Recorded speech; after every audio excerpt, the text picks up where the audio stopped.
Hey there, story lovers, this is Half-Blood Harry, and we're bringing you an epic adventure. Aphrodite revealed 14 love potions blocking Harry's true bond with Percy at Hogwarts. Hit like, subscribe, and let's begin this journey. Chapter 1, the audit. The memo arrived during Harry's Thursday debrief. He was on page 3 of the incident report, the section detailing how he traced Porky residue through 4 adjacent properties in Nocturne Alley, using a modified Revelio variant that Auror training manuals technically classified as experimental, but that Harry had been using successfully for 6 years and had simply never bothered to get reclassified. The suspect, a Porky smuggler named Kreb who had made the inadvisable decision to attempt apparition through load-bearing stonework, was already in the holding suite on floor 3. The paperwork was not nearly finished. The Ministry's incident report format had 17 mandatory fields. Harry was on field 9. The debrief room on floor 7 had 3 other people in it. His supervisor Aldridge, who was built like someone who had learned economy of motion through genuine necessity. A junior Auror named Syl who was taking notes that Harry suspected were more thorough than the notes Aldridge was taking. And a liaison from the Department of Magical Law Enforcement who was there because the Portkey Network Kreb had been running touch 3 different jurisdictions, and everyone wanted their name in the file. The pneumatic tube in the wall gave a sound like a small bureaucratic sneeze. Harry looked at it. Everyone else looked at it. The debrief room's pneumatic tube was for urgent matters only. Departmental policy, clearly posted on the laminated notice above the tube itself, stated that non-urgent correspondence should be routed through the standard internal mail system, which arrived at 9 and 2 and processed items in order of statutory priority. An urgent tube notification during a debrief was unusual enough that the law enforcement liaison had stopped writing mid-word. The memo canister was standard Ministry issue, a small brass cylinder that had seen better decades. Harry opened it. The memo inside was on Ministry letterhead and was short in the specific way Ministry memos were short when the writer had tried to fit several contradictory tones into a single document, and none of them had one. Urgent Magical Wellness Audit Notification, classified SUBFILE, please report immediately to Compliance Division, Floor 4, Office 4G, bring identification. This is not a drill and not a court summons, THOUGH. We understand if the distinction is unclear, REGARDS, the Audit Committee. Harry read it twice, then he flipped it over because he sometimes missed things on the back of memos. There was nothing on the back. Floor 4, Aldridge said. She was reading over his shoulder with the absolute composure of someone who had made a career decision years ago not to react to things in front of subordinates. Yes. That's Percy Weasley's floor. His office is 4G. I know where Percy Weasley's office is. Aldridge straightened. She looked at the partially completed incident report on the table between them and at Harry and at the memo and arrived at whatever calculation she was performing with impressive efficiency. Go, she said. Syl finished the report. Field 9 is the modified Revelio variant. Potter, write down the exact incantation before you leave. Harry wrote down the incantation on the corner of Syl's notebook, tore it off, pushed back his chair and went. The lifts on floor 7 were temperamental in the morning and entirely absent in the late afternoon, which was when everyone on the Auror floor simultaneously decided they needed to be somewhere else. Harry took the stairs, 2 flights down, past floor 6, which housed the misuse of Muggle artifacts office and smelled permanently of burnt rubber, past floor 5 with its dedicated ventilation system that produced a faint floral undertone that Harry had always found vaguely sinister. Floor 4 smelled different from the Auror offices, not unpleasant, just distinct. Parchment and dried ink and something faintly medicinal, the smell of consequences being documented. The corridor was quieter than 7. The people on floor 4 moved with the deliberate purpose of people who had meetings scheduled in writing and intended to keep them. The portraits along the east corridor watched Harry's progress with professional interest. An oil-painted Ministry functionary in Edwardian robes leaned toward his neighbor, a severe-looking witch in ministerial purple, and said something in a register too low for Harry to catch. He did not slow down to find out what. Office 4G was at the end of the corridor. The door was open 3 inches, which was either an invitation or an oversight, and the light inside was on, which was less ambiguous. Harry knocked on the frame with the knuckle of his index finger. Come in and identify yourself for the record. The voice was Percy Weasley's, fully mid-thought, the way Percy always sounded, not as if he'd been waiting, but as if whatever he was currently doing had paused in order to accommodate the knock, and would resume the moment it was answered. Harry pushed the door open. Percy Weasley was standing behind his desk. The desk was notable, not cluttered, but working in the way that distinguished a tidy person from a person who used tidiness as a functional system. Everything on it had a position. The The positions were not decorative. 2 stacked files on the left, a single open file at center, a row of reference volumes along the right edge with several bookmarks protruding at angles, an inkstand that was full and a waste bin that was empty except for one precisely folded piece of parchment. 3 quills, one in his right hand, one resting in the inkstand, one behind his ear with the calm assurance of an object that knew where it lived. Percy himself was taller than most people remembered, which Harry had always noticed and never thought about carefully, and was wearing ministry robes in the standard senior staff cut that fit him well in the specifically unsentimental way of a person who understood that appearance was a form of argument. He was 35. The past 15 years had added something to the way he held himself, not relaxedness, which Percy Weasley had never possessed and showed no signs of acquiring, but a kind of settled certainty, the posture of a man who had been correct about enough things often enough that he had stopped bracing for disagreement.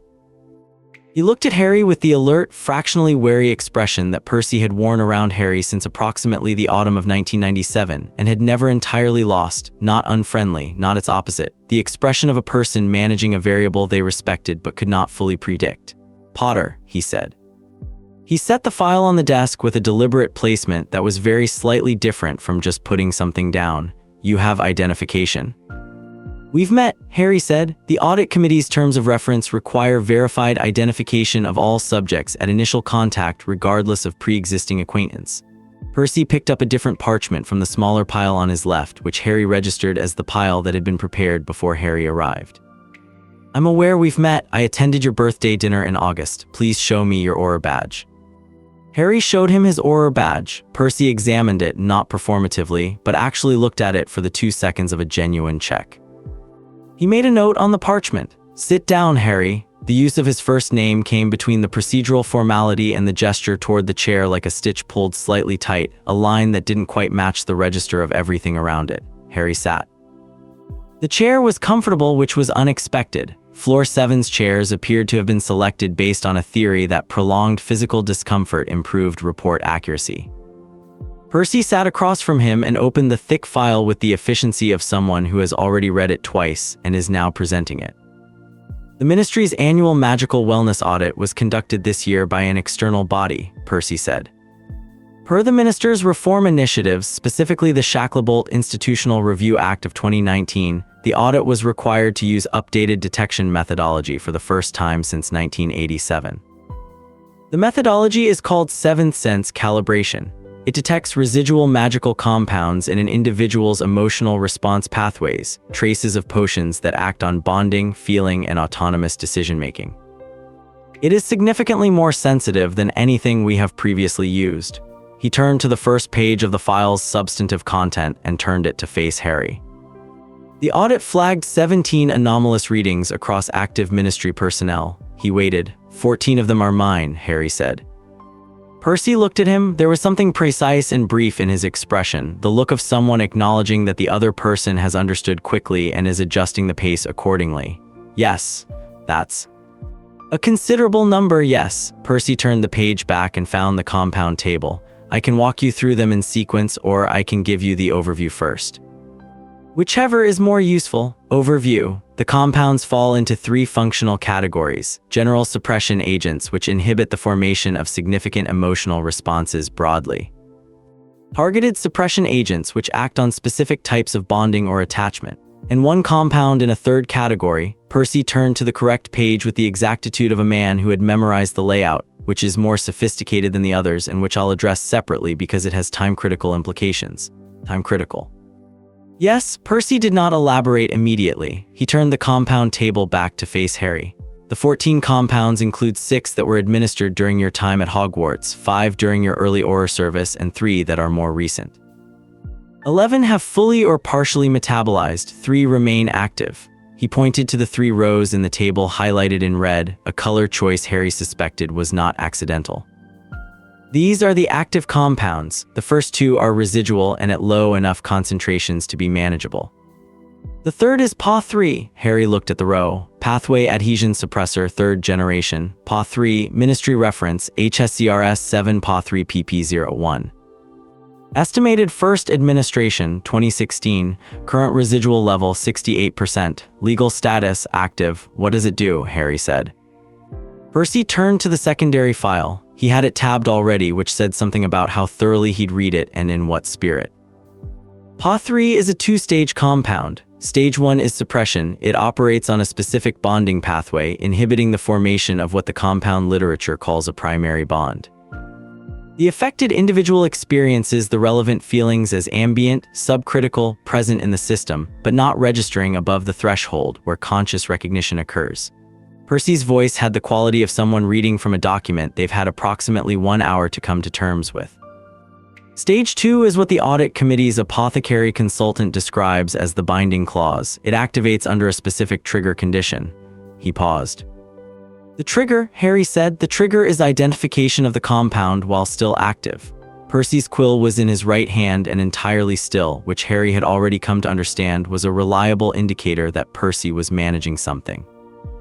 If PA3 is identified and not counteracted within 72 hours of that identification, Stage 2 activates.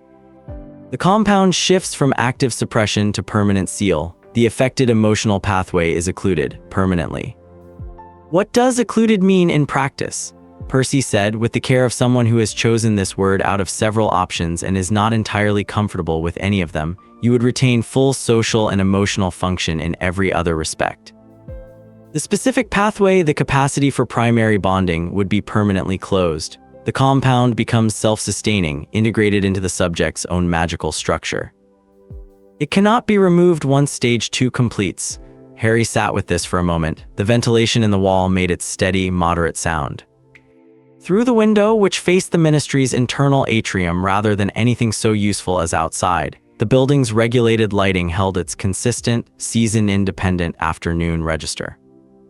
When was the flag filed? Harry said. Percy checked his watch. An analog watch with a worn leather strap, not ministry issue, personal, the kind of watch that had been around long enough to be repaired rather than replaced. 48 minutes ago. 71 hours and 12 minutes, Harry said. Yes. Percy turned to the next page. The counteragent has 3 components, which I'll come to. First, the compounds. You need the full picture before anything else. The file was 4 pages of compound table and 36 pages of supporting documentation, which Percy had organized into sections using different colored tabs. Red for PA3 and its implications, blue for the administration timeline, green for the source documentation, and an unmarked section at the back, separated by a plain white divider that Harry noticed but did not ask about yet. Percy walked him through the compounds in the order that told the story most clearly rather than the order they appeared in the table, which Harry recognized as a pedagogical choice. Percy had thought about how to present this, which meant Percy had been thinking about Harry's experience of receiving it. The first compound was administered in 1992. Harry had been 12 years old. General suppressor compound had been present in the Hogwarts pumpkin juice from 1992 to 1996 and had been consumed by every student in the school during those 4 years. Not targeted but broad spectrum, a kind of institutional baseline that the audit committee's documentation described as preparatory dampening, laying the groundwork, reducing the signal level across the board so that subsequent targeted compounds would have less to work against. Every student, Harry said, every student who drank the pumpkin juice during that period. Percy found the relevant line. The audit flagged traces in 22 current ministry employees who attended Hogwarts during those years. You were not specifically targeted at this stage. A fractional pause. That came later. Compound 4 was in 1993 and was more specific. A suppressor targeting what the documentation called cross-institutional bonding patterns, which Percy translated with the bluntness of someone who has decided that euphemism does no one any favors. Bonding between people of different social positions and institutional contexts. The kind of attachment that forms between, say, a famous person and someone who knows them before the fame, or between people whose circumstances are different enough that the bond would be socially surprising. He turned a page. The classification rubric in the subcommittee's internal documents uses the phrase structurally inconvenient. Harry looked at the reference number, HSCRS 4CIB2 broad, legal status, classified restricted. HSCRS, Harry said. Harmonic Stability Subcommittee Reference System. Every compound with that prefix was either administered or authorized by the Harmonic Stability Subcommittee. Percy said it without inflection. 11 of your 14 compounds carry that prefix. Who are the other 3? 2 were administered by persons or entities unknown. The audit committee suspects the compounds were commercially available and the administration was opportunistic rather than organized. Probably potions acquired through non-ministry channels and introduced through social contact. Percy made a brief notation. The third is Compound 7, which the documentation traces to Hogwarts' own medical stores in 1994 and 1995. There's a reference to a staff-level authorization that the audit committee is still investigating. His quill moved. That one may be separately actionable, but it's not your immediate concern.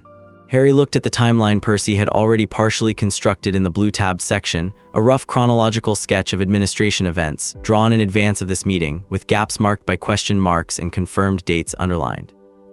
It ran from 1992 to 2025 and was already several inches long. He thought about laying out all 33 years on a single piece of parchment and seeing the shape of it. Cam 9, Harry said. He had found the row earlier, Compound 9, the one that had landed on him like a word he didn't have a word for. Read me that one. Percy turned to the green tab section's entry for Cam 9 without needing to search. Compressus effectus moderatus, 9th generation, a ministry-developed compound classified as a targeted emotional suppression agent. Acts on the secondary affective processing layer, suppressing the recognition and escalation of feelings in the primary subject while leaving behavioral and social function intact. The subject continues to experience the relevant stimuli but processes them as subcritical, present but not significant, ambient rather than active.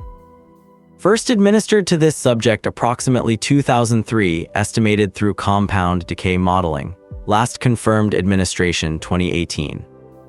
Current residual level 3%. Percy set the file down for a moment, just for a moment, in the way someone sets down something heavy not because they're giving up on carrying it, but because they need both hands free. Then he picked it up again. Subcritical, Harry said. Yes, below the threshold of conscious registration. Technically, Percy said, the compound literature describes it as the subject continues to register the stimulus, continues to respond to it. There are behavioral markers that remain measurable, but the processing is arrested before it reaches conscious recognition. The feeling is there, the awareness of the feeling is what the compound intercepts. Harry thought about this. He thought about the particular quality of numbness he had always attributed to exhaustion, to the aftermath of war, to something simply endemic to him, a basic deficit he'd long since stopped expecting to repair.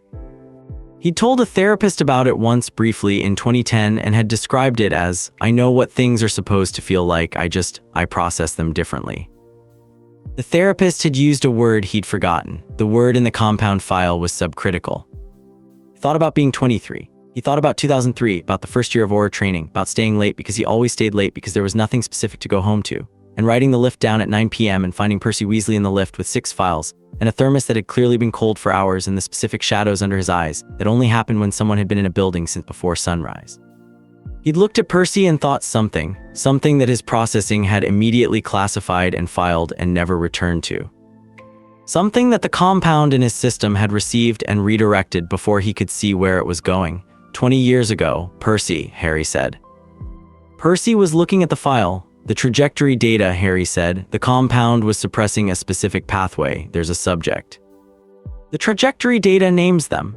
Percy was very still for a moment, not the stillness of someone who doesn't know what to say, but the stillness of someone who has known what to say and has been deciding whether to say it since 4:45 this afternoon. The trajectory data is in the unredacted file, Percy said. The version in this subfile is redacted. You need a level 6 clearance or above for the unredacted version. You have level 7, yes. Then you've seen it. The pneumatic tube in the wall made its low ambient sound. A door closed somewhere down the corridor, muffled and distant. The audit committee briefed me before your notification was issued, Percy said. As your assigned compliance liaison, I was given the full unredacted data prior to this meeting. He placed his hands flat on the desk, both of them precisely, the specific Percy Weasley gesture of imposing order when the room resists it. The trajectory data names me. Harry looked at him. Percy looked back. His expression was arranged with the precision of a person who has made a deliberate decision about what to show, and in the care of the arrangement you could see, if you knew what to look for, the effort. Right, Harry said. He said it as a placeholder, which was honest, because he didn't have a better word yet. He needed a moment, and a moment was what he took, just sitting with the fact of it, the specific, pointed shape of it, the way it illuminated 20 years of adjacent rooms and shared corridors, and a particular quality of awareness that he had always registered and never escalated. The counteragent, Harry said. Percy's hands came off the desk. He turned to the red tab section and his voice returned to its working register. Not cold, not warm, calibrated, the register of a person who has a job to do and is doing it, and who has made a separate decision intact alongside the first one about what that job currently requires. 3 components, Percy said. The first is an apothecary compounded neutralizing draft, certified by an unspeakable registered practitioner. It can't be made in-house. The compound integration is too specific for standard Hogwarts strain potion work. I've already contacted St. Mungo's Potions Consulting Department. Their senior consultant can have it prepared and certified by tomorrow morning. Approximately 9 to 11 hours from now. The second, a formal declaration of authentic emotional engagement filed with the Ministry's emotional registry before the draft is administered. Percy found the relevant statute. Established under the Bonding Contracts Act of 1953, originally designed as a safeguard against coerced bonding claims, parties subject to bonding-related legal proceedings must file a statutory declaration to confirm authentic feeling, which prevents the proceedings from being used to force artificial bonds. In cases where the subject's authentic emotional profile has been suppressed by compounds, the declaration is filed first and verified against the subject's post-draft response to confirm consistency. Who verifies it? In a standard case, it's verified by a ministry emotional registry clerk against a calibrated response reading. In a compound suppression case, verification is done by the assigned apothecary consultant, Auror, if she takes the case, which I expect she will, after the draft has been administered. The declaration has to match what the draft reveals. What happens if it doesn't match? Percy was quiet for a beat. The registry deregisters the declaration as inauthentic, which triggers a bonding contracts review. In the context of an active PA3 compound, a failed verification would mean the counteragent process is incomplete, and the 72-hour window continues without a valid counteragent in place. He turned a page. It's not a mechanism you want to engage with under time pressure. The declaration should be accurate. And the third component, Percy's quill was in his hand and not moving, sustained proximity to the primary bond subject. A minimum of 6 consecutive hours. The compound documentation describes it as maintained authentic exposure. The neutralizing draft requires an active target in the subject's emotional processing system in order to identify and counteract the specific pathway PA3 has been suppressing. Without proximity, the draft has no signal to work from. Harry looked at him. So the counteragent requires, Harry said, a certified draft, a declaration naming you, and 6 hours in a room with you. That is a compressed but accurate summary, yes, Percy said. They sat with this for a moment. The office was quiet in its specific, floor-4 way, quieter than the Auror floors, with the ventilation's moderate hum and the distant, bureaucratic activity of a building still at work even at 6:30 in the evening. Percy's second quill was still behind his ear. The inkstand was within reach. Percy, Harry said, the subcommittee. When they realize the audit has flagged PA3, what do? This question landed with the specific weight of the kind of question that matters, and Percy responded to it the way he responded to questions that mattered, which was to put everything else briefly aside and think properly. They will become aware of the flag through internal notification systems, Percy said, probably within 24 hours, possibly sooner if they have automated alerts on restricted subfile activity. When they become aware, he considered, they have institutional access and classified resources that we need to account for. They cannot legally override an active audit finding, but they have the capability to attempt procedural interference. Specifically, they could attempt to file a counter-injunction through the ministry's legal division, which would pause the active subfile proceeding and buy them time. Or they could attempt direct administrative intervention, contacting the emotional registry, the apothecary, or the compliance office to apply pressure. What's the best way to prevent that? Speed, primarily. Percy turned to the white tab section at the back of the file which Harry had been waiting for. The most important protective step is filing the declaration with the emotional registry before the subcommittee's legal team can act. Once the declaration is filed and date stamped, it cannot be retroactively challenged without a formal bonding contracts tribunal hearing, which takes a minimum of 6 weeks to convene. That's more protection than we have before the filing.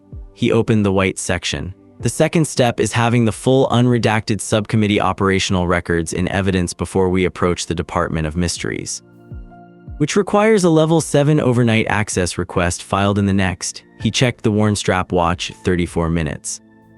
In the white section, Harry saw the blank declaration forms, 2 of them paper-clipped together, sitting under a glass paperweight in the shape of the ministry seal. He noticed them. Neither of them said anything about them. "File the access request," Harry said. "What else?" "We need to go to the minister," Percy said. "But in sequence, after the access request is confirmed and before we approach the subcommittee. Kingsley should be briefed with the complete evidence chain, not a partial picture." He was making notes, his handwriting precise and slightly forward-leaning in a way that was entirely unlike Harry's own abbreviated scrawl. "And I would recommend remaining here overnight. The level 7 access will come through at approximately 6 a.m., and I want to be in a position to review it immediately." He said this with the tone of a man stating a logistical preference, which it was, and also the tone of a man who has looked at the 6-hour proximity requirement and made a quiet, pragmatic calculation about how to satisfy it in a way that is professionally defensible. Harry looked at the sofa along the side wall, a 4-seat built-in that had the look of something installed during a refurbishment and used more often than intended. "I've slept in worse places," Harry said. Percy's quill moved. "The tea," he said, getting up, "is at the back. I have a kettle. It's not the Auror floors, so it actually works." By 7:30, they had the tea, which Percy made with the quiet efficiency of a person who makes tea alone often enough to do it without thinking, and Harry had the compound table in front of him with a piece of parchment and his own quill, writing the reference numbers down in order. He did this the way he always did with complicated evidence. He wrote it down in his own hand until it became real rather than abstract, until the facts had physical weight.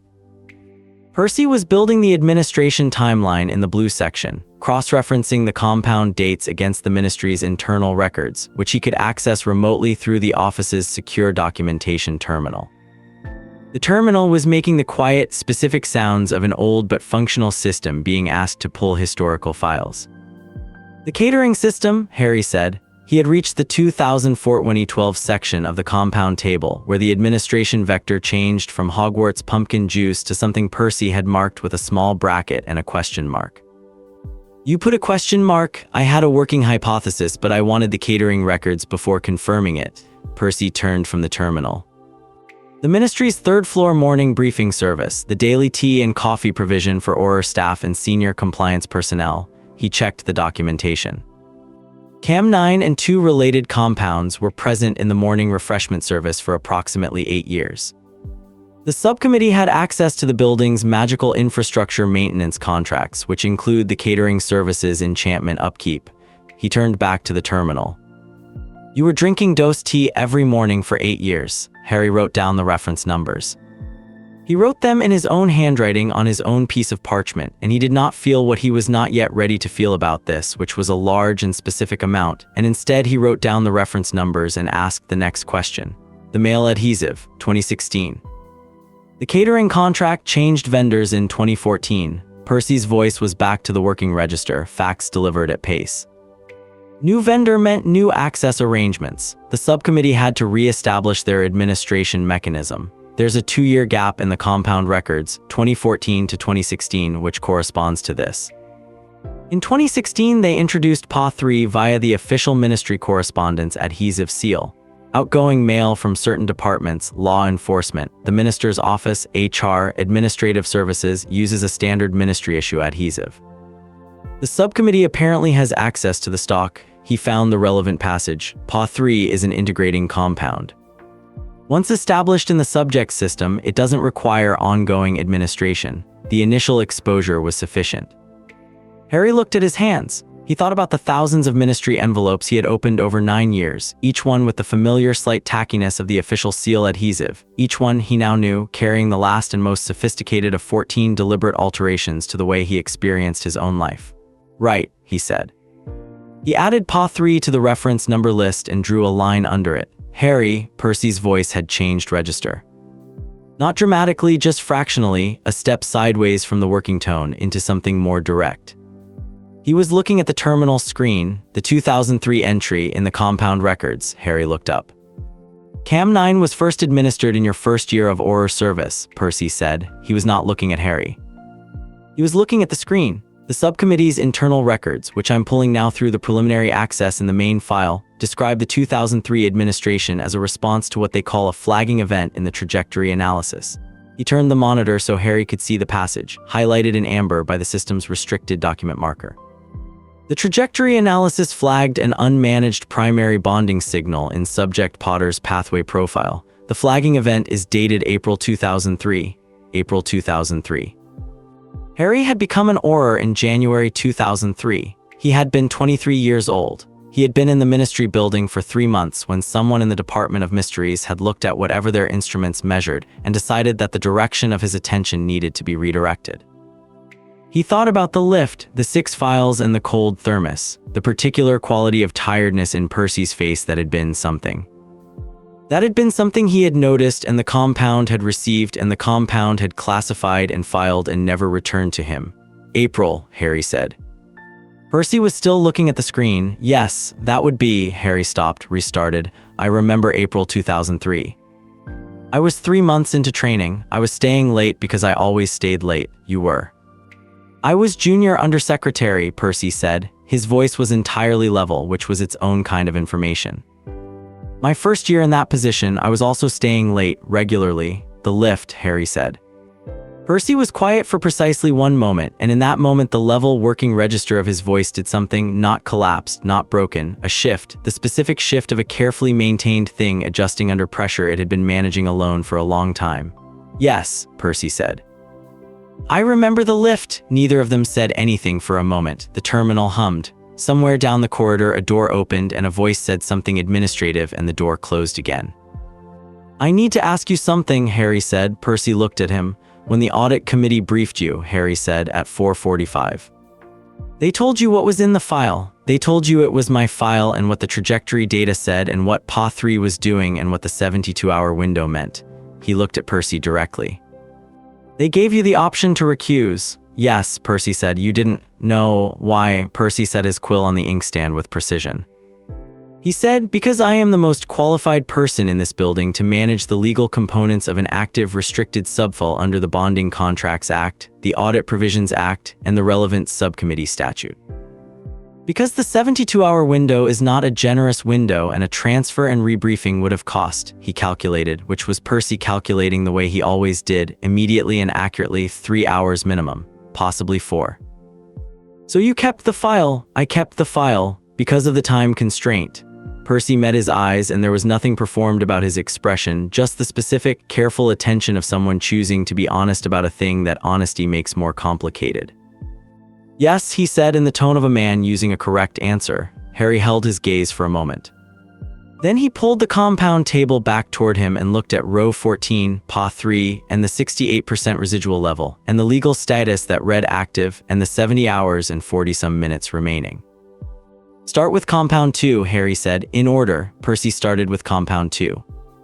Compound 2 was 1993 and had been in the pumpkin juice and had a suppressive effect on what the documentation called high-intensity protective attachment formation, which Percy translated without ceremony as the inclination to place oneself in danger for the sake of another person, and which had been administered to Harry during the 3rd year of Hogwarts. Which was the year he had faced dementors and a suspected mass murderer and a werewolf with absolutely no diminishment of his protective inclinations whatsoever. It didn't work, Harry said. Apparently not for that one. The audit committee's note on compound 2 says limited efficacy in subject, possibly due to subject's innate magical signature, which presents strong resistance to compounds in this class.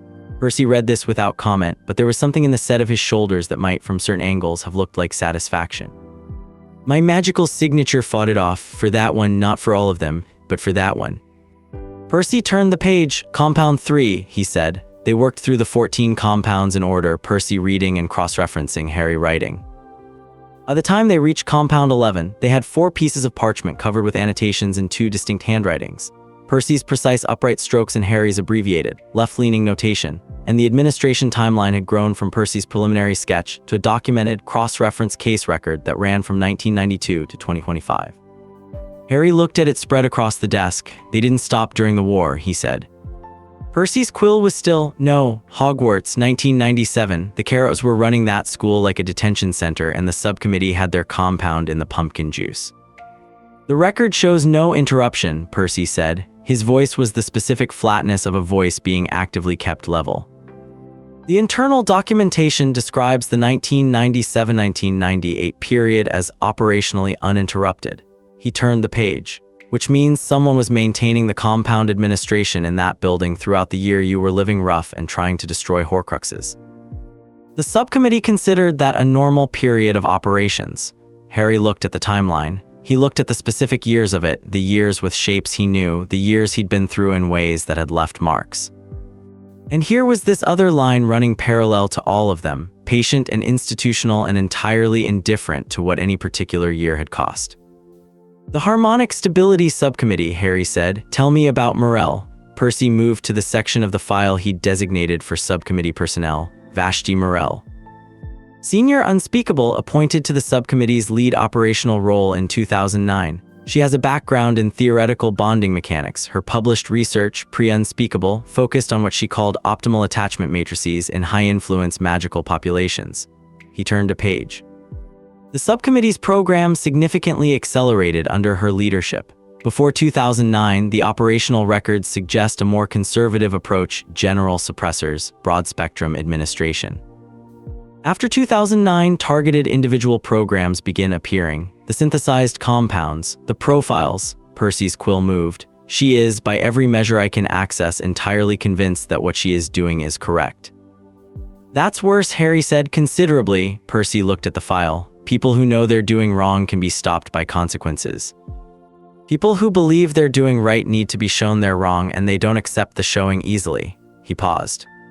She will not accept the audit result without attempting to manage it. What can she actually do in the next 70 hours?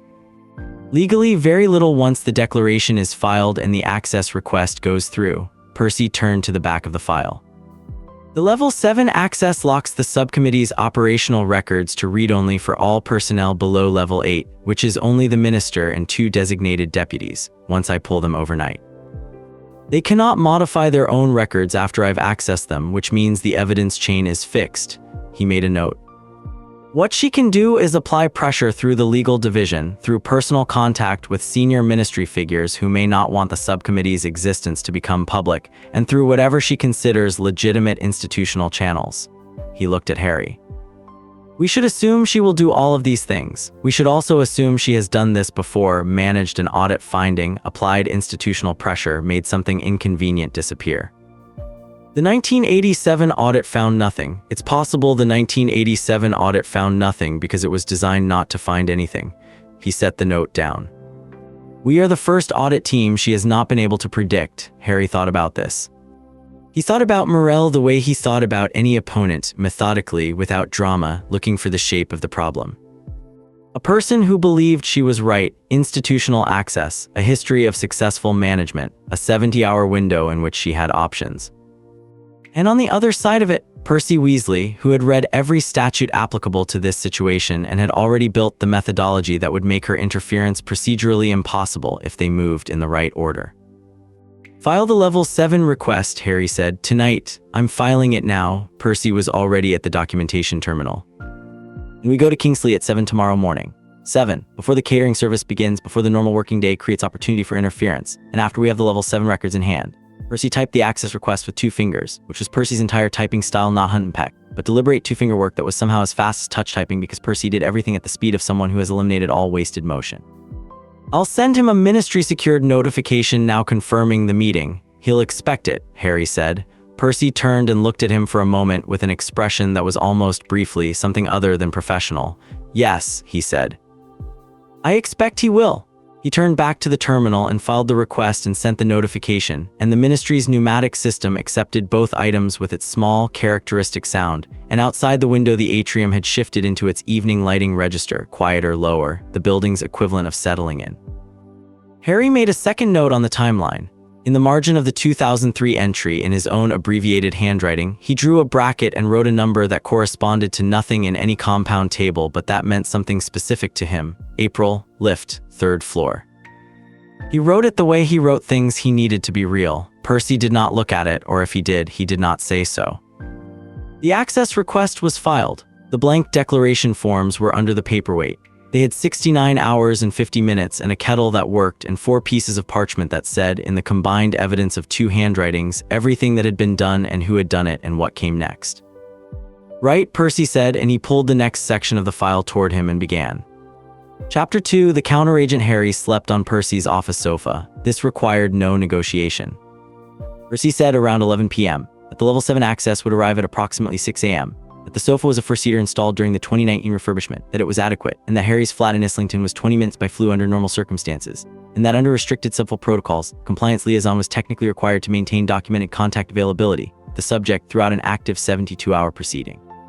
He said all of this while reading without looking up. Harry took his jacket off, folded it against the armrest, and was asleep in 4 minutes.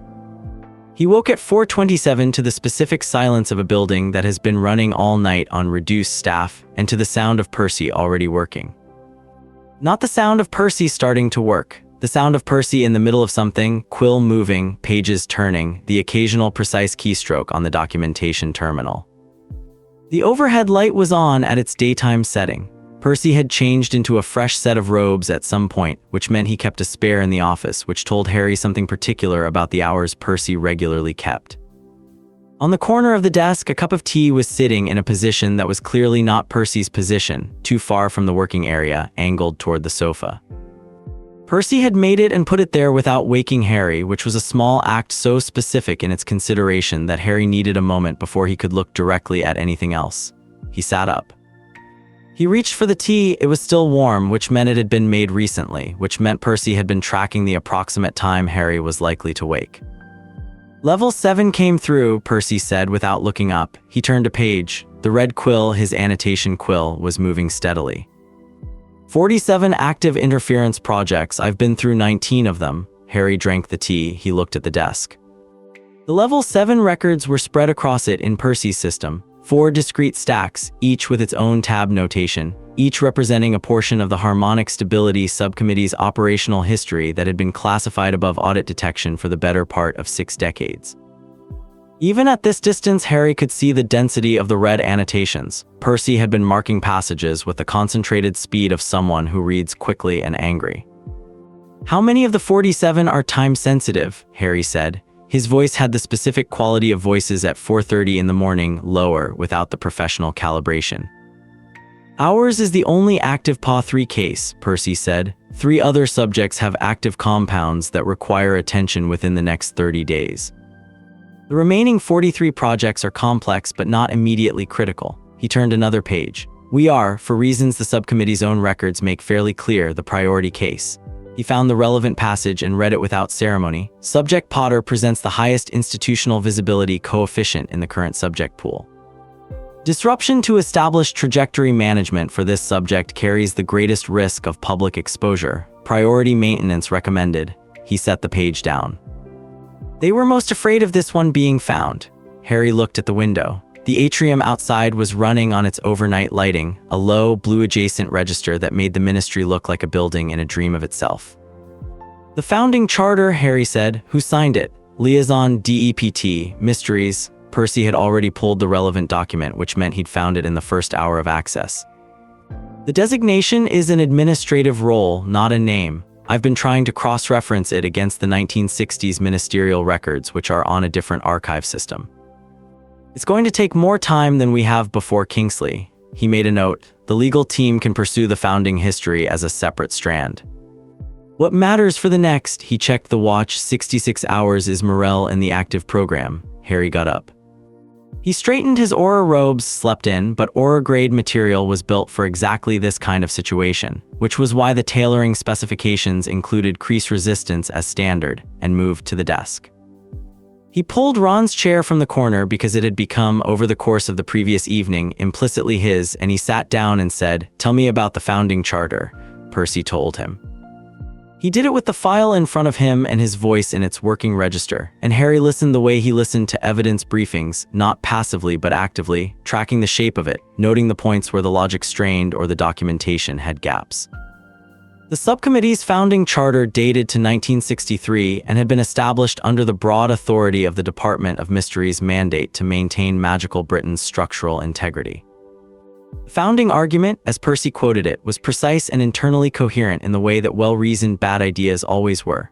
That magical society was inherently fragile, that high-influence individuals formed the nodes around which that society organized itself, and that the organic, unmanaged bonding choices of such individuals could create instability.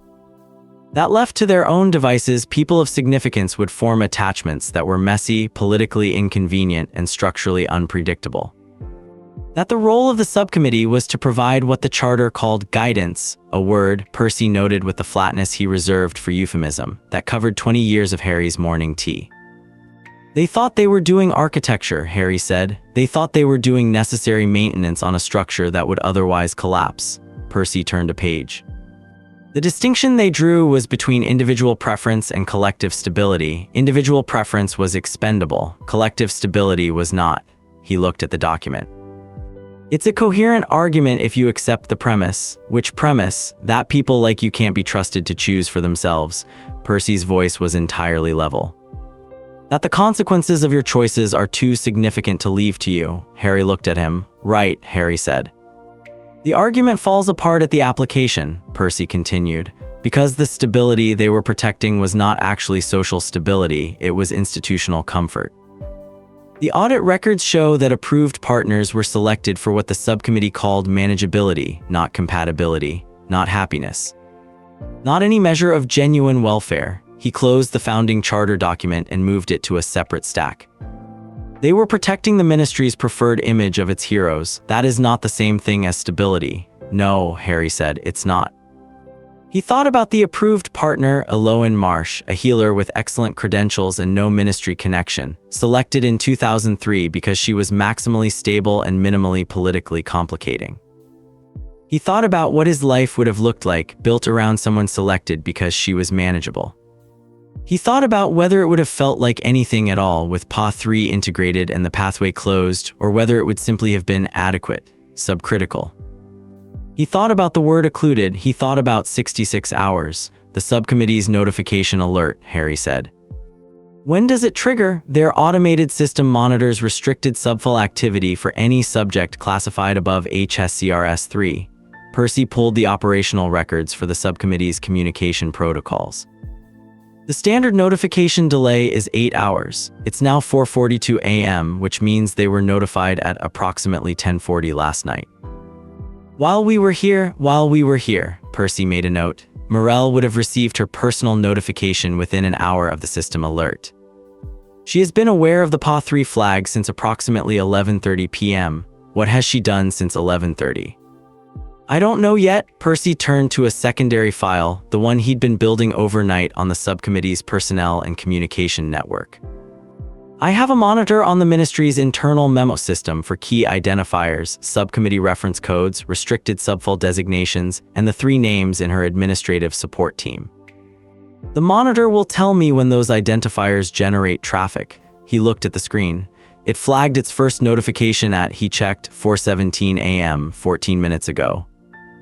Harry was very still. 3 addresses, Percy said. All subcommittee administrative support. The memo content is encrypted at HSCRS 7 level, which I can't access directly, but the volume and the timing, Percy was already writing, suggests an emergency coordination response. They are moving. They're trying to access the operational records. That would be my assumption. The read-only lock from the level 7 access means they cannot modify the files, but they may not know that yet. If they're trying to establish what we have, Percy was already at the terminal. The archive access log will show their attempts. I can see the log. Harry stood up and moved to stand behind Percy's chair, looking at the terminal screen over his shoulder. He registered the proximity as a fact, Percy's shoulder 3 inches from Harry's hand, the specific warmth of someone who has been in a room for hours, the smell of ink and that faint medicinal note that was floor 4's ambient quality, and also up close something else. The archive access log showed 3 access attempts in the last 8 minutes. All 3 had been rejected at the read-only barrier. They know now, Harry said. Yes, Percy was writing rapidly. We need Ron, it's 4:40 a.m. I know what time it is. Percy looked at Harry over his shoulder, which put their faces in closer proximity than either of them had been in over the course of the previous 12 hours. Percy did not move back. Ron works for you, you trust him. I need 3 people slowed down through administrative mechanisms, and I need it done by someone who has the access and the willingness and is not formally attached to this subfile. He turned back to the screen. He will also almost certainly already be awake. He will have found out about this from Hermione last night. Harry thought about this for exactly 1 second because Percy was correct on all counts, and then he sent a Patronus. The stag cantered out of his palm with the specific, practiced ease of a spell Harry had cast so many times it had become nearly automatic, and disappeared through the office wall carrying a message that was 4 words, 4G bring food. Now. He watched it go. He thought about how it looked, the stag, silver and self-possessed, moving through the walls of the ministry at 4:40 in the morning on an errand. He thought for the first time in perhaps several years about what it meant that his patroness was still that particular shape. He turned back to Percy, who had returned to the operational records, and said, "Tell me about the 9 remaining projects you haven't reviewed," Percy told him. Ron arrived at 5:22 carrying a paper bag from the Muggle sandwich place near the ministry entrance that Harry had mentioned once in 2021 as being good, which was the kind of thing Ron remembered when it was useful and entirely ignored when it was inconvenient, and wearing the expression of a man who had been awake since 3 a.m. doing arithmetic about whether to get involved and had conclusively decided, with characteristic Weasley decisiveness, yes. He walked into the office, looked at Harry's slept-in robes and Percy's fresh ones and the 4 stacks of level 7 records and the red annotated brief and the 2 cold cups of tea from previous rounds and the shared proximity of 2 people who had been in a room together all night and were no longer consciously managing the space between them. He put the sandwiches on the one section of Percy's desk that was clear, which Percy had left clear, which Harry understood Percy had left clear for this specific purpose, because Percy anticipated things. Ron folded his arms. He performed the calculation of everything he was looking at with the rapid, tactile intelligence of someone who had grown up in a house full of people and knew what rooms looked like when something had shifted in them. "Right," Ron said, in the tone of someone arriving at a conclusion they have mixed feelings about. "Good morning," Percy said without looking up from the operational records. Ron looked at Harry. Harry looked back, which told Ron approximately everything, because Harry's face under pressure was not opaque to Ron Weasley, who had been reading it since they were 11. "The audit," Ron said. "The audit," Harry confirmed. Hermione said 14. 14. Ron unfolded his arms, refolded them, and said, "And Percy is?" "The compliance liaison," Percy said, "and the primary bond subject per the trajectory data which Harry already knows and which I was briefed on yesterday afternoon." Ron went still in the specific way of someone who has just been told something they suspected and finds that having it confirmed is different from the suspicion. His eyes moved from Percy to Harry and back to Percy with the assessing quality of genuine regard, not calculation, just someone who loved both people looking at what he was seeing and deciding what it meant. He picked up a sandwich. This was Ron's method for managing large information, give the hands something to do while the mind caught up. "How long have you known?" Ron said to Percy. "The general, not the file," Percy set his quill down. He looked at Ron with the expression he reserved for his brother when his brother was asking something that had a real answer and Percy had decided to give it. Serious, stripped of deflection, the face under the architecture. "I have not," Percy said, "had a word for it. I have had an awareness that something was present and unaddressed and that the appropriate response was to continue addressing other things." He picked the quill back up. The file gave the awareness a name and a reference number. Ron stared at him. "Percy." "That is the most Percy sentence you have ever said." "Eat your sandwich," Percy said. "I'm already eating it." Ron sat down in the chair by the door that was the office's 3rd chair, the one for people who weren't sure how long they were staying. He looked at Harry. "The plan," Harry told him. 7 a.m. Kingsley, evidence brief, St. Mungo's for the neutralizing draft at 9. Declaration form filed before administration. Ibarra's verification at 4 p.m. 66 hours left on the PA3 window, which made the timeline achievable if nothing went wrong. And things were going to go wrong because the Harmonic Stability Subcommittee had been active since 4:17 this morning and Vashti Morell had known about the flag for 6 hours and had spent those 6 hours doing something. Ron listened. He ate the sandwich. When Harry got to the part about the sustained proximity component, 6 hours, physical presence, Ron's chewing slowed very slightly, which was the only thing in Ron's face that moved. 6 hours, Ron said. "Yes, 6 consecutive hours here, Percy's office or an equivalent ministry space, yes." Ron looked at Percy. Percy was reading. Ron's expression moved through several places and settled somewhere that Harry classified as, "I have a great deal to say about this and I am choosing for once not to say it." "Right," Ron said. "What do you need from me?" Percy answered. He described the 3 subcommittee administrative staff, their names and access levels, and the archive interference problem, not asking Ron to do anything illegal, not even anything aggressive, just to ensure that 3 specific people found their morning productively complicated in ways that were individually minor, cumulatively significant, and entirely within the boundaries of ministry administrative procedure. He handed Ron the parchment he'd prepared. Ron read it. Ron's expression did the thing it did when he encountered a plan he genuinely respected, a particular quality of surprised appreciation, the face of someone whose standards are not low but whose expectations have been exceeded. He read the list of applicable delays twice, each one annotated with the relevant statute, each one achievable through ordinary ministry administrative channels by someone with Auror clearance and a fundamental willingness to be bureaucratically annoying. "This is," Ron said, "genuinely quite elegant. I spent 20 minutes on it between 3 and 4 a.m., Percy said. "It's functional, not elegant. For you, those are the same thing." Ron stood up, folded the parchment into his jacket pocket, and pointed at both of them in turn with the remaining half of his sandwich. "Don't do anything drastic before 7, he pointed at Percy specifically. "Make him eat something," he pointed at Harry. "Let him," he left, the door closed. Percy did not look up from the records for approximately 15 seconds, which was the length of time it took for the corridor sound of Ron's footsteps to fade. Then he said to the page in front of him, "He's not wrong about eating something." Harry picked up the paper bag. He looked inside. Ron had brought 4 sandwiches, 2 for Harry, 1 for himself, and 1 that had been placed in the bag with the deliberate thoughtfulness of someone who had known, when packing it, exactly who it was for. He put the 4th sandwich on the edge of Percy's desk, in the clear space Percy had left. Percy, without looking up, moved it fractionally closer to his working position and continued reading. They went to Kingsley at 7 sharp. The minister's office occupied the corner of floor 1 that faced both the internal atrium and a narrow exterior window set above the portrait rail, the only window in the ministry that reliably showed real sky. At 7 in the morning, that window was showing the specific pale gray of London before it had decided what kind of day it was going to be, with a strip of watered orange along the lower edge where the sun was doing its preliminary work. Kingsley was at his desk. He had been there for some time. He looked at Harry and Percy, Harry in yesterday's Auror robes, Percy with the red annotated brief under his arm, with the expression that Kingsley reserved for the moments he had prepared for. Not unsurprised, but fully present, giving the meeting his complete attention the way he gave everything his complete attention. As if attention were a resource he distributed with absolute deliberateness and never wasted. "Sit down," he said. They sat. "Level 7 records," Kingsley said, "not a question. 47 active projects," Percy said.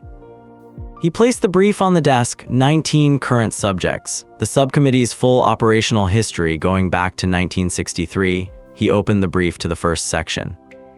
"I'd like to walk you through the evidence chain before the recommendations, Minister." Kingsley opened the brief and read. He read it the way he listened, completely without visible reaction, absorbing it at his own pace rather than the pace at which it was presented. Harry watched him read and thought about what it meant to read something like this. 47 projects, 19 people, 60 years of institutional interference with the emotional lives of the people magical Britain considered its most significant. He watched Kingsley's face for the reaction and found what he usually found in Kingsley's face. The information going in, being processed, the conclusions being reached and set aside until the full picture was assembled. Kingsley turned the last page. He closed the brief. He looked at it for a moment. 47, he said. Active, Percy confirmed. Historical records suggest approximately 90 projects over the full operational period. Kingsley looked at Harry. The look was direct and contained in the manner of someone performing an accounting they believe is owed. "I knew they existed," he said. "I received a summary briefing 2 years ago. The summary described a historical program of bonding trajectory management. It did not describe the scale. It did not describe PA3. His voice was low and even, every word placed. "I made a decision to use the audit mechanism rather than direct executive intervention. My calculation was that a properly structured audit would produce stronger legal grounds and a more permanent result than anything I could accomplish by direct order against a classified department." "The audit worked," Harry said. "The audit worked," Kingsley said, "in part because I couldn't have known what it would find, and in part because Percy built the access methodology that made the level 7 pull possible, and in part because the PA3 binding clause was not in the briefing I received." He said this without inflection as a statement of cause and consequence. "I want to be clear that my calculation was not made in your interest. It was made in the interest of a permanent legal result." "Those are not the same thing," Harry said. "No, they're not." Kingsley looked at him. Something moved in the surface of that look, very brief and not repeated. "What do you need?" Kingsley said. Percy took the meeting. Harry had watched Percy prepare for it since 6 a.m. when the level 7 review was complete, and Percy had sat for exactly 3 minutes doing nothing, which was, Harry had come to understand, Percy's equivalent of a long exhale before pulling a fresh piece of parchment and writing the meeting's agenda from memory in order, with the recommended actions already sequenced and cross-referenced. Percy had a way of managing a minister's time that Harry recognized as its own form of expertise. No preamble, no hedging, full information in compressed form, options ranked rather than recommended, and the specific political awareness of someone who understood that the person on the other side of the desk was managing 40 other problems and needed this one resolved cleanly. He laid out the neutralizing draft timeline, the declaration filing procedure, the approach to the subcommittee, and the audit committee's long-term recommendations in 11 minutes. Kingsley asked 4 questions, Percy had answers to 3 and a methodology for the 4th. The approach to morale, Kingsley said. "I want that through my office," Percy said without hesitation. "With respect, Minister, the emergency audit provision allows for direct subject engagement by the compliance liaison and the affected party during an active subful proceeding." Harry's Auror clearance and the audit provision create a cleaner legal mechanism than a ministerial directive, and they give Morell fewer procedural grounds to challenge the initial confrontation. He paused exactly long enough to indicate this was the full argument, not a hedged one. If the confrontation originates from the audit provision, the subsequent legal process is simpler. Kingsley looked at Harry. Harry said nothing. "Fine," Kingsley said. "My office is available throughout. I want an update every hour from the moment the subcommittee is contacted." He picked up the brief. Percy, who had been gathering his parchment, stopped. "The overnight access methodology," Kingsley said. "The read-only lock, that was yours." "I designed the Level 7 overnight protocol in 2019 as part of the administrative reform package," Percy said. Kingsley looked at him for a moment with an expression that was as close to warmth as Kingsley's expressions got in professional settings, which meant it was not warm exactly but was its precise structural equivalent. "I know," Kingsley said. He said nothing else. Percy nodded. They left. The neutralizing draft was ready at 8:53, which was earlier than Percy had projected, and which Harry attributed to Auror being exactly the kind of practitioner who considered her projected timelines a minimum rather than a target. She met them in a small consultation room on floor 4, neutral, functional, 2 chairs and a table, and the ministry's standard-issue wall clock, which showed 8:56 when Harry sat down. The draft was in a sealed case. Auror opened it, showed Harry the certification documentation, her unspeakable registered credentials, the compound synthesis record, the calibration verification, with the efficiency of someone who understood that Harry would look at the documents properly rather than wave them away, and who had prepared them to be looked at properly. Percy stood to the side of the room and read the certification documentation as Harry read it.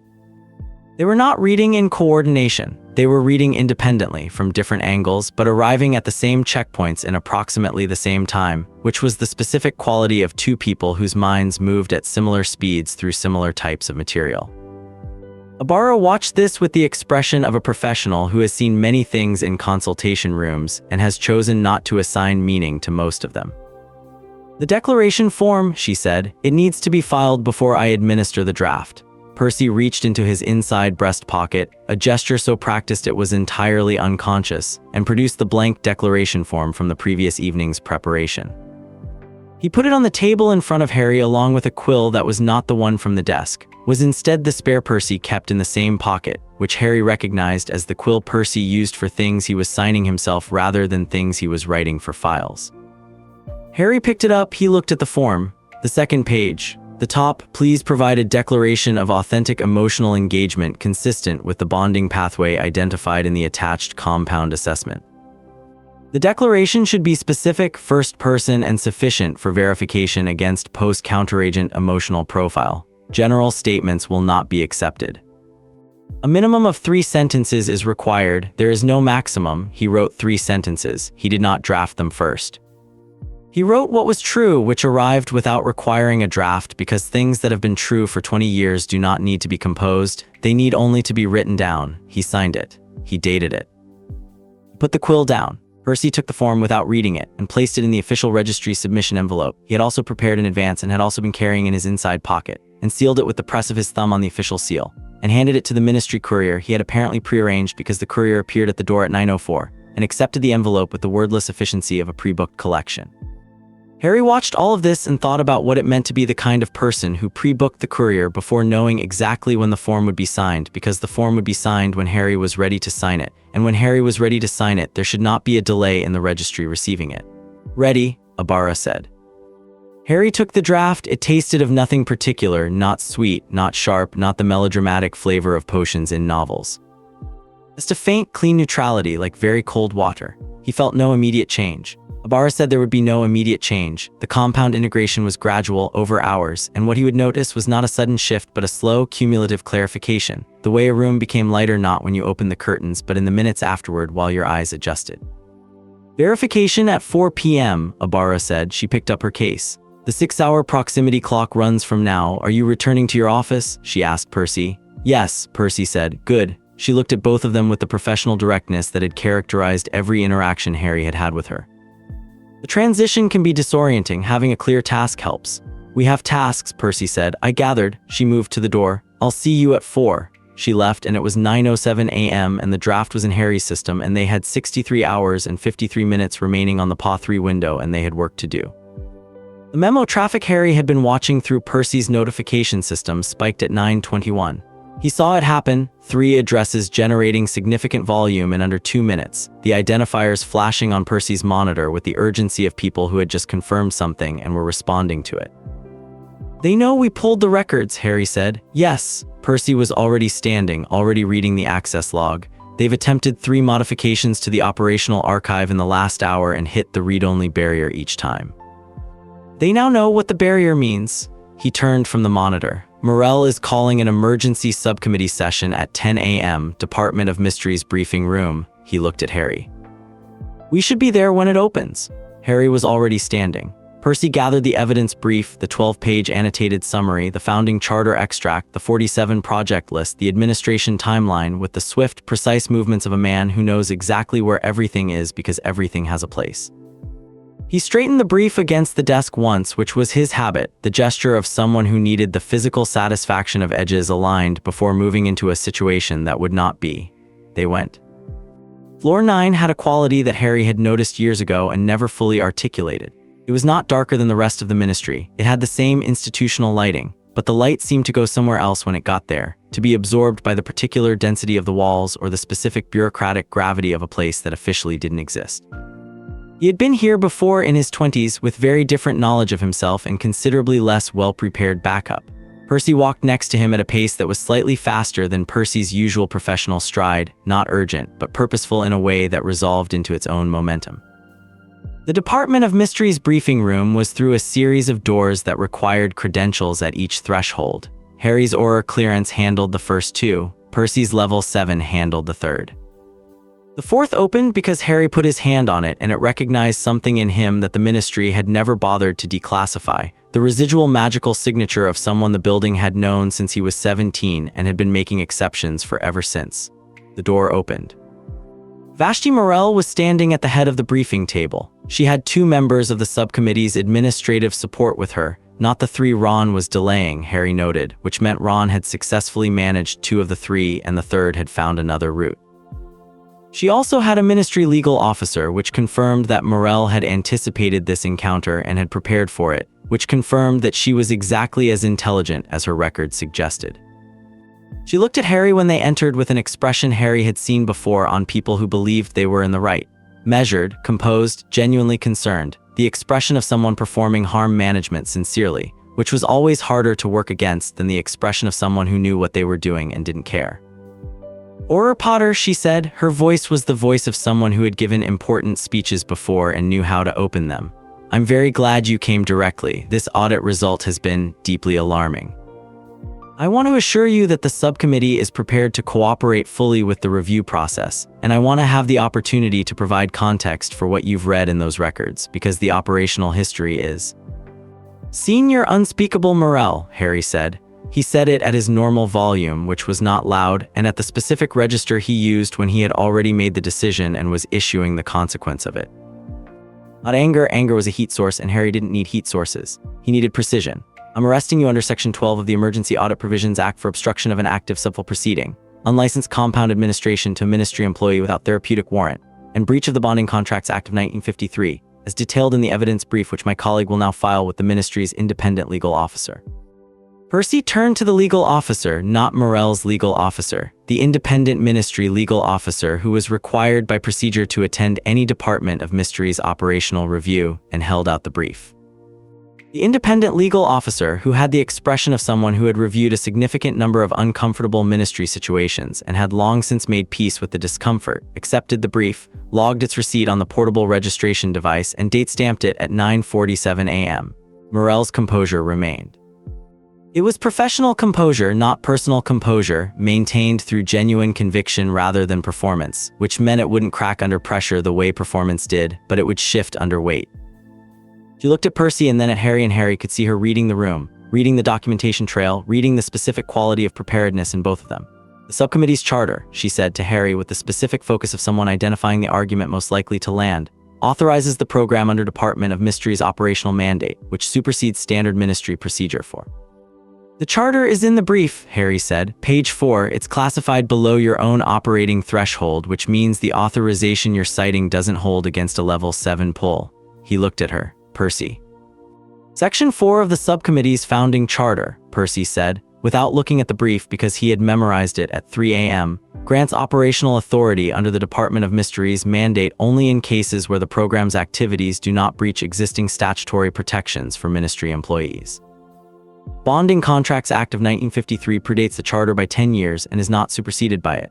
The unlicensed administration of compounds classified above HSCRS 3 to ministry employees without therapeutic warrant or informed consent violates Section 8 of the Act. He said this the way he said statutes, which was the way other people said their own names, completely and without consultation.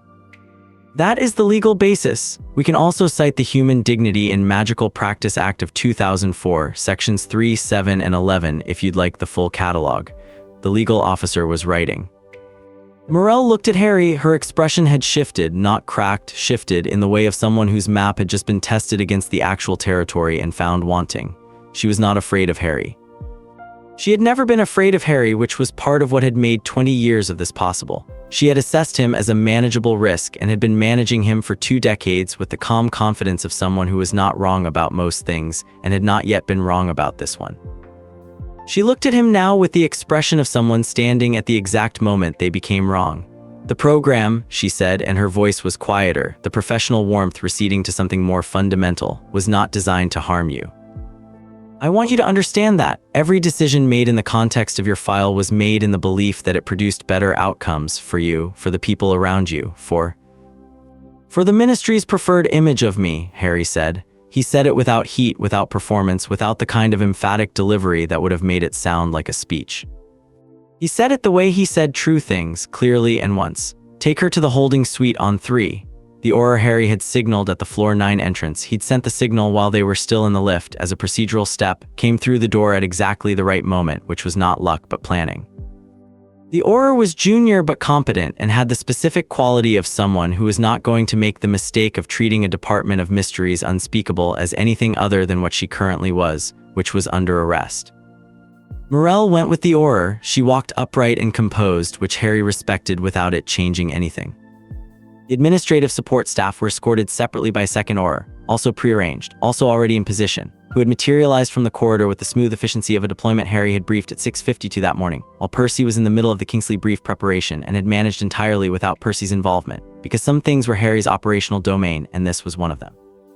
Morell paused at the door and looked back at Harry. She said, "You don't understand yet what stability requires." "I understand what it costs," Harry said. "Go." She went. The briefing room was empty now except for Harry and Percy and the independent legal officer, who was still writing with the professional intensity of someone who understood they were documenting something significant and intended to document it correctly. Harry turned to Percy. Percy was standing beside the briefing table with the evidence brief in his hand, the copy he'd kept, the working copy with the red annotations and the margin notes and the timeline at the back.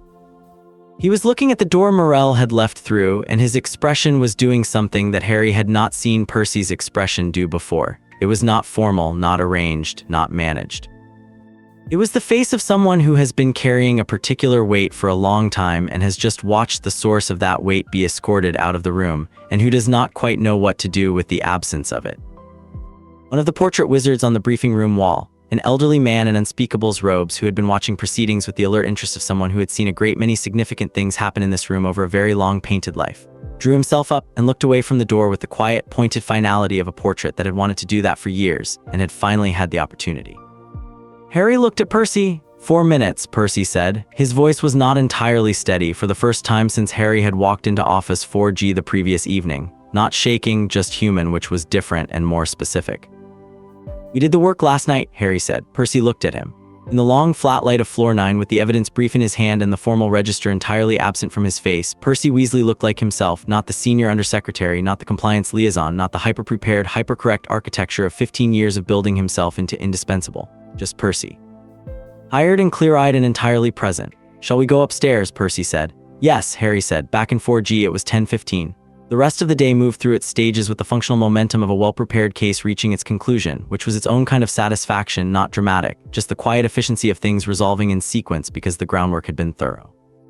The evidence brief went to the ministry's legal division at 10:47 with the independent legal officer's receipt documentation attached. Kingsley's office was notified at 11:03. Ron came back at noon, having successfully disrupted the archive access of all 3 administrative staff through a series of minor, documented entirely defensible procedural delays that he described, over the sandwiches he'd brought for the second time, as the most bureaucratically satisfying morning of my career, honestly, and then looked at Percy with the expression of a younger sibling doing a late reassessment of a person they thought they had already fully assessed. "The methodology list," Ron said to Percy. "The one you wrote at 3 in the morning." Percy was eating a sandwich. "What about it?" "It was," Ron said, "actually brilliant." Percy looked at his sandwich. The corner of his mouth moved, very briefly, with the suppressed quality of someone who is not accustomed to compliments landing from the direction they've come from and doesn't have a ready response for it. "It was functional," he said. Ron pointed at him. "That means something different from you than it does from other people, and I want you to know I know that." He stood up, finished his tea, looked at Harry with the full attention directness of someone who has decided to say the thing and is saying it. "You look different." Harry looked at him. "The draft, is that what it is?" Ron did not phrase this as a question. He did the look again, the full, frank 11 years of friendship assessment. He turned to Percy with the same look, held it for approximately 3 seconds, and then nodded with the decisive single movement of a man who has arrived at the correct answer on his own and doesn't require it confirmed. "Right," Ron said. "I'm going back upstairs. Tell me when it's done." He picked up his jacket, looked at Harry once more, and said, quietly, not making a thing of it, which was the truest form of the thing, "Good." He left. The office was very quiet for a moment. "He means well," Percy said. "I know," Harry said. "He always does." They went back to work. The afternoon was the level 7 records. There were 28 remaining projects Harry hadn't reviewed, and he worked through them with Percy at his shoulder. Not literally, Percy was at his own desk, but in the proximity that had established itself over the last 18 hours as a natural working distance, close enough for the occasional murmured exchange about a document or a reference, far enough that it was still work. The draft had been in his system for approximately 5 hours by 2 p.m., and Ibarra's word, clarifying, continued to be accurate. Not in the sense of revelation, not a sudden dramatic reorientation, but the specific experience of a room becoming more precisely itself as your eyes adjusted to what was always its real light. He was aware of Percy with a specificity that was different from the awareness of yesterday, different from the awareness he'd had, apparently, for 20 years of not knowing what he was aware of. It was not overwhelming. It was not sudden. It was the feeling of a dial that had been stuck at subcritical finally registering its actual reading. He was aware of the way Percy's annotations had changed over the course of the overnight, the red quills marked becoming smaller and more precise as the hours progressed, which was Percy's fatigue expressing itself not as looseness but as concentration, tightening toward the essential rather than softening toward approximation. He was aware of the particular sound of Percy's thinking, which was a very slight increase in the pace of his page turning.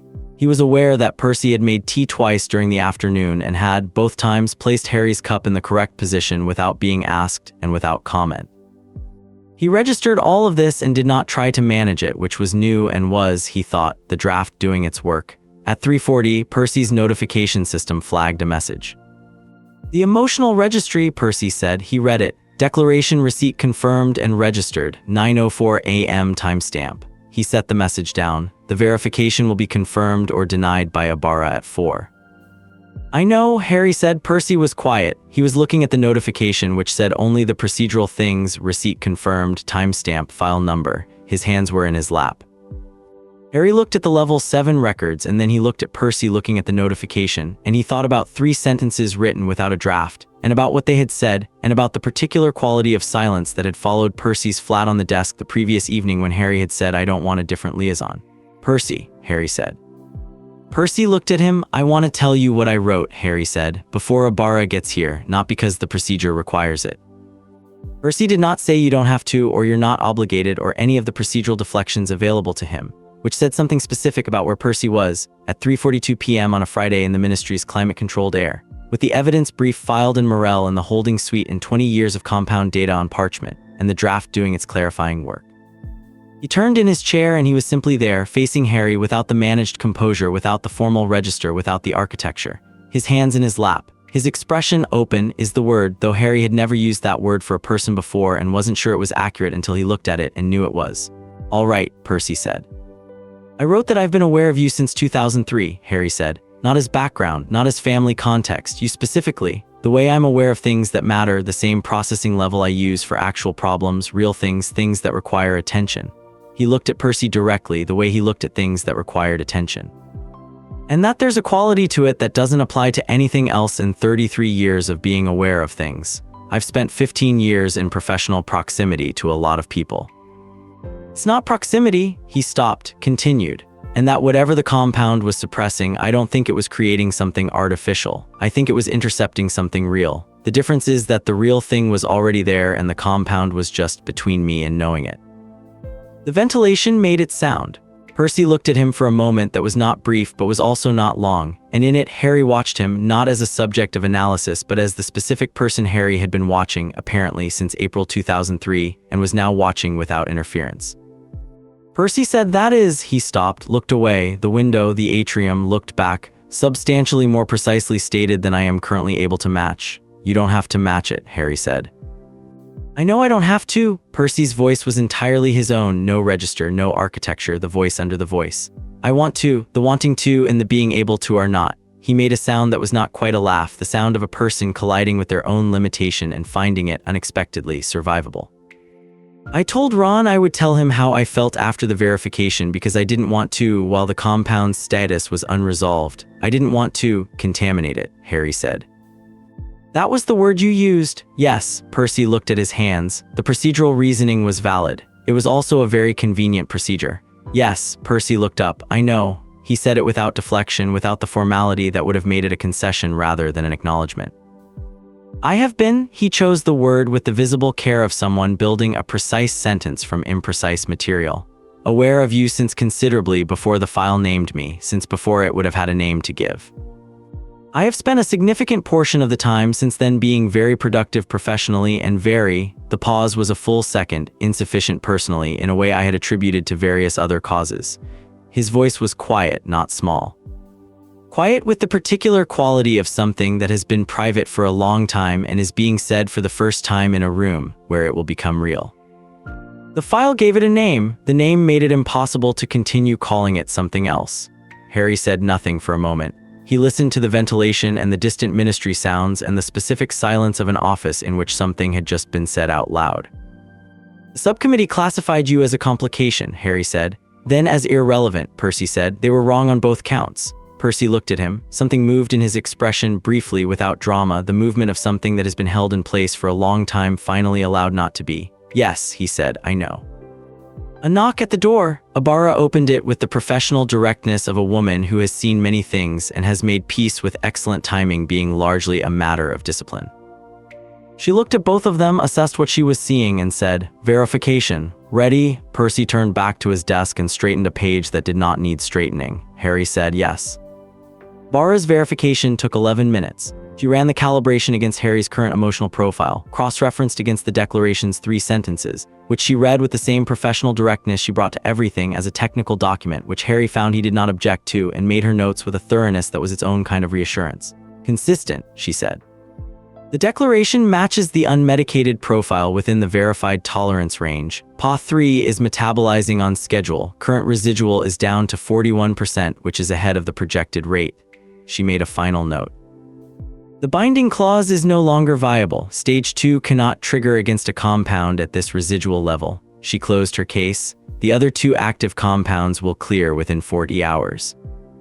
You should feel, she looked at Harry with the expression she'd used that morning, the one that was almost personal, different. In the ways you need to, she handed Percy the verification certificate. He filed it without looking at it, which meant he would look at it later in private, and Harry decided to allow him that. "Take the evening," Auror said. "Both of you." She looked at the desk with its files and stacks and annotated briefs and cold cups in various stages of abandonment. "The ministry will still be here tomorrow. We have a ministerial report due at 9 a.m., Percy said. "I'm aware of what time your reports are due, Percy," Auror said with the tone of someone who has known a person long enough to skip several conversational stages. "Take the evening." She left. The office settled into its end-of-day quality, the lighting in the atrium having shifted to its late afternoon register without Harry noticing when it had happened. The building's ventilation was in its quieter evening mode. The ministry was doing what large institutions did in the hour before official closing, generating a low, final hum of things being concluded, filed, and deferred until morning. On Percy's desk, the verification certificate face down where Percy had placed it. The red annotated operational records, the founding charter extract, the declaration forms registry receipt, the four-piece administration timeline in 2 handwritings, now 7 pages long, running from 1992 to today, with today marked not as an endpoint but as a location, a specific place on the map that they were currently standing in. Harry stood up. He moved to the center of the office, which put him approximately 4 feet from Percy's desk, and he stopped there, and he did not manufacture a reason or a procedural context or a professional justification for what he said next, because there wasn't one, and he had spent enough years in this building doing things because they were necessary to know when something was necessary in a different way. "Percy," he said. Percy stood.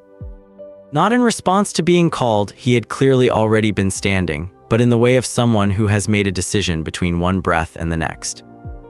He was across the office, and then he wasn't. He was standing in front of Harry, close, in the way of someone who has crossed a specific distance and intends to have crossed it. "I am," Percy said, considerably less composed than I appear. "I know," Harry said. "I want that noted." "Noted," Percy said, quietly and without the formal register and without the architecture and without anything between the words and the person saying them. "I would like very much not to be 2 floors away from you anymore." Harry looked at him, at the quill that was, for once, not in his hand or behind his ear or in the inkstand but somewhere on the desk, set down without ceremony sometime in the last 4 minutes, as if Percy had put it down and forgot to pick it back up, which was the most disorganized thing Harry had ever seen Percy Weasley do, and was therefore also the most specific evidence of the evening. "I've been thinking the same thing," Harry said, "since 2003. The compound is metabolizing. I'm going to keep thinking it." Percy looked at him. His face, entirely itself, entirely unmanaged, was the face of someone arriving somewhere they did not have a map for and have discovered they do not need one. He put his hand out, not reaching, not grasping, present, palm up, the gesture of someone offering something and leaving the receiving to the other person. Harry put his hand in it. Percy's grip was specific and deliberate, warm with the particular warmth of a hand that had been cold for a long time.